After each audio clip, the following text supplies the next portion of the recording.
अरो चौक हो रहा है गश्ती खाना रेड लाइट एरिया चोड़ी च मारी गांड मरवा रुपये ले 200 रुपया में गांड एक ते गांडी छोरी काथड़ में जिस भाई ने कांटेक्ट करना है मेरा करो 200 रुपया में जमा 15 साल की छोरी की सील चढ़वा दूंगा 200 रुपया में काथड़ में भाई।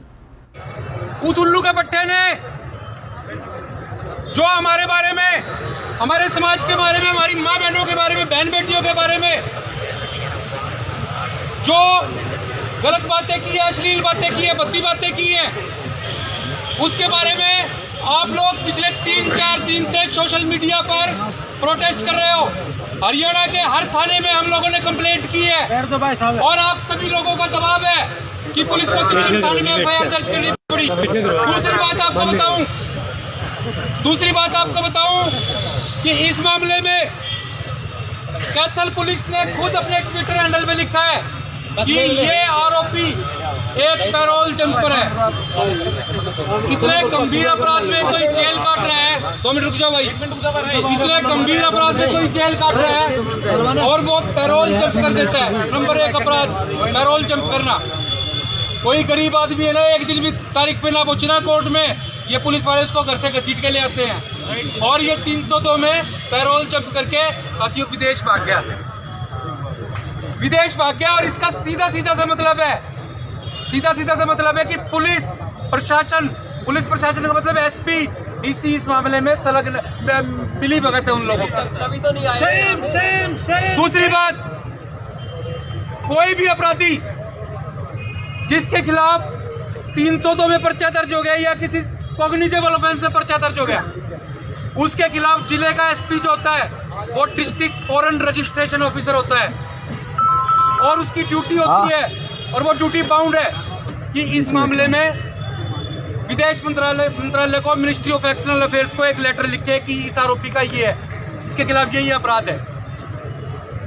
और जब वो बंदा, आरोपी बंदा जब इमिग्रेशन ऑफिसर के पास जाता है इंटरनेशनल एयरपोर्ट पे, तो वहां पे उसका पासपोर्ट स्वैप होता है, उसकी सारी इंफॉर्मेशन उसमें आती है और उसको वहीं बिठा लिया जाता है। लेकिन ये आरोपी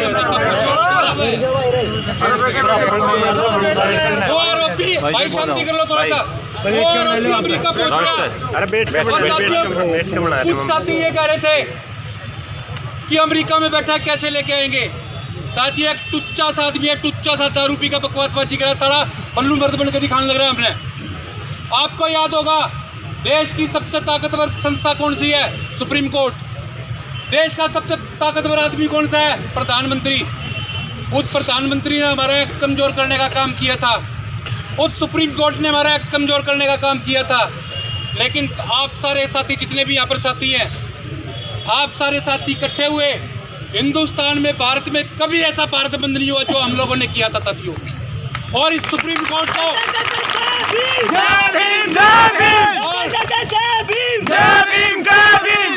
और इस सुप्रीम कोर्ट को कानून वापस लेना पड़ा और इस मोदी को वो कानून वापस करके उसको बिल बनाना पड़ा। वो सारी की सारी चीजें वापस होगी। और ये तो लल्लू पंजू है, दारू पी के बकवासबाजी कर रहा है। और आपको एक और इन्फॉर्मेशन देना चाहता हूँ।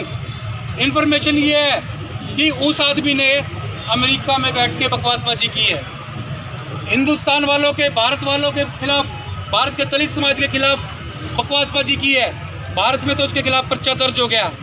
हम उसके खिलाफ, जहां अमेरिका में वो बैठा है, वहां उसी इलाके में उसके खिलाफ अमेरिका में भी मुकदमा दर्ज कराएंगे साथी। अमेरिका से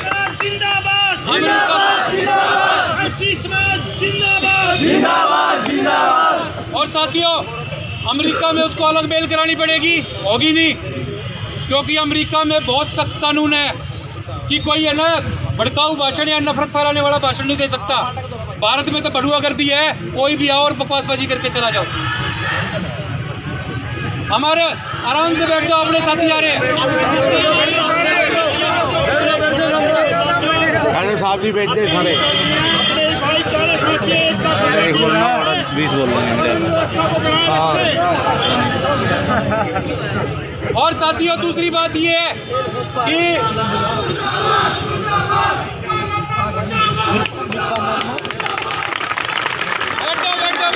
बैठो।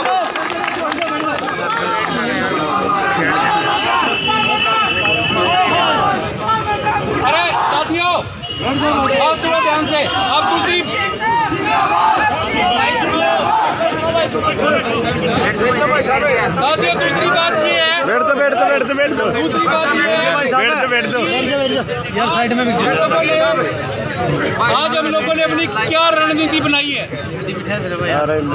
हम लोग यहाँ पे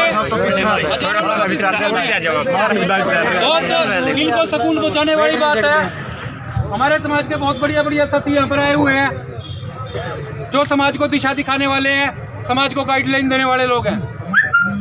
मेरी आपसे एक रिक्वेस्ट है कि अब हम लोग बिल्कुल शांति प्रिय तरीके से यहाँ से बाहर निकल के एक शहर में बाबा साहब का जयकारा गुंजवा के वापस यहीं आएंगे और एसपीडीसी को नीचे बुला के उसको अपना क्या मांगों का ज्ञापन देंगे। दूसरी बात ये है, दूसरी बात ये है, कमेंट जाओ भाई साहब। दूसरी बात ये है यार, एक मिनट मेरी बात सुनो साथियों। अरे यहाँ पर हम इकट्ठे हुए हैं ना, यहाँ पर हमको ऑब्जर्व करने वाले, देखने वाले कुछ चुनिंदा लोग हैं। पूरे कैथल शहर को पता चलना चाहिए कि दलित समाज एक है और गलत बातों का विरोध करता है। दूसरी बात, हम लोगों के बीच में सरकार की तरफ से, आरएसएस की तरफ से,